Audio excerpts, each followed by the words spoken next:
Alam mo ba?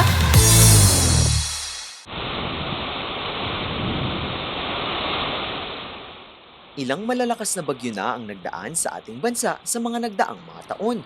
Isa na nga riyan ang hindi malilimutang Super Typhoon Yolanda na nag-iwan ng napakalaking pinsala sa iba't ibang lalawigan sa rehiyon ng Visayas noong taong 2013. Pero kung ikaw ay tatanungin, alam mo ba kung paano nagiging isang super typhoon ang isang simpleng low pressure area o LPA sa gitna ng Pasipiko? Heto, at aking ipapaliwanag.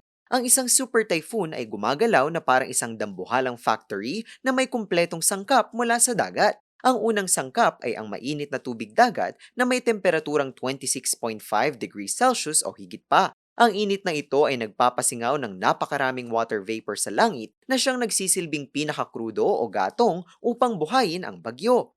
Habang ang mainit na hangin ay mabilis na umaakyat pataas sa langit, nawawala ng hangin sa mismong ibaba o sa ibabaw ng dagat na tinatawag naman na low pressure area. Dahil nabakante ang lugar na ito, gumagalaw ito na parang isang higanteng vacuum cleaner kung saan ang mamalamig na hangin mula sa paligid ay sapilitang hihigupin papasok sa sentro upang punan ang puwang. Samantala, dahil sa natural na pag-ikot ng ating planetang Earth, ang ulap at hangin ay sapilitang mapapaikot ng mabilis ng counterclockwise hanggang sa mabuo ang mapanganib na anyo ng bagyo. Kapag kalmado ang hangin sa itaas ng atmosphere, patuloy na may ipon ang mga thunderstorms at bibilis ang ikot nito. Dito na mabubuo ang tinatawag na mata ng bagyo na siyang pinakasentro ng lakas nito. At kapag ang wind speed o bilis ng hangin nito ay lumampas na sa 185 kilometers per hour, opisyal na itong hahampas bilang isang dambuhalang super typhoon.